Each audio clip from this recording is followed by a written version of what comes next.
Well, I feel good that we had participation from different organizations, like the Toledo Community College. We had participation from the University of Belize.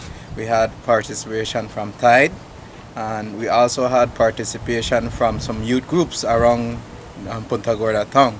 So I think we'll embrace this opportunity where we get to actually put whatever effort we put into cleaning up the beach side, we have data on it now.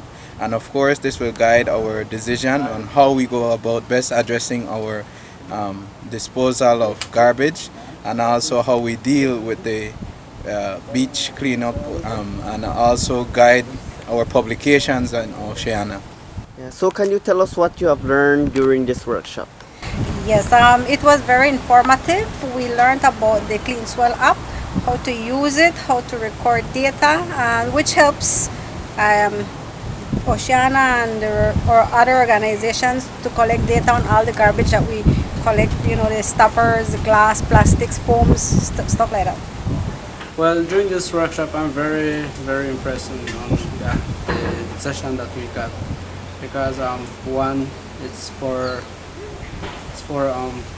the benefit of us who we're one of the clubs who do environmental cleanups, and we don't really take much notes on what we find and so on, right? But with this session, right, it's very important for me.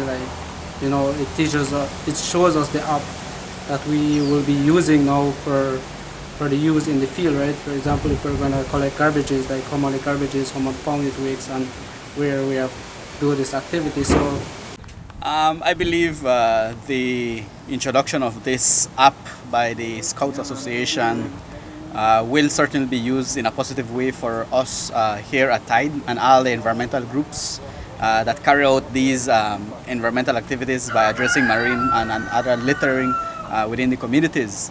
So basically, this app will give us records as to what's been done in these communities, the type of waste that is collected, and so this will give us better information as to how we can chart our way forward in addressing more environmental issues around our protected areas.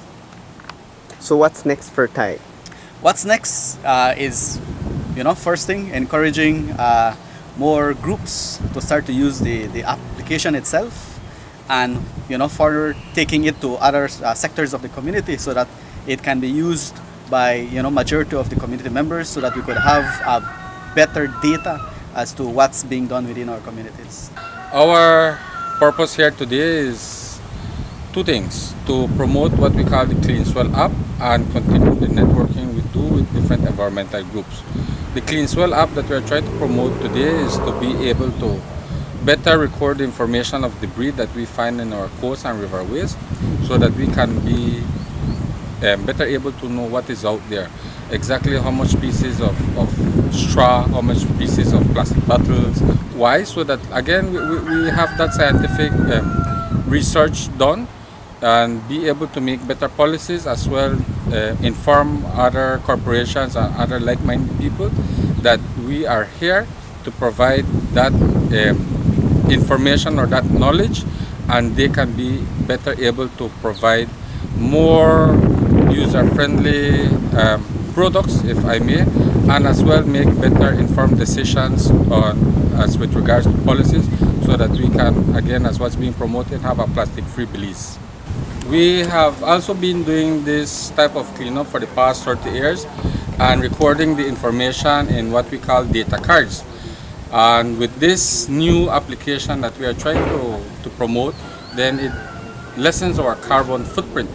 And all the information is stored on an international database and is readily accessible to anybody, no? And it's real-time information that's being collected. For the past 30 years, what have you been seeing that is impactful to the environment?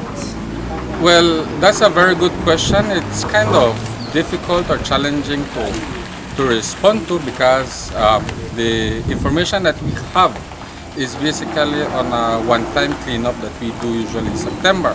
And that is why we are hoping that with 18 months of raw data collection, then we are able to find as you said, what would be more impactful for us within our coast and riverways.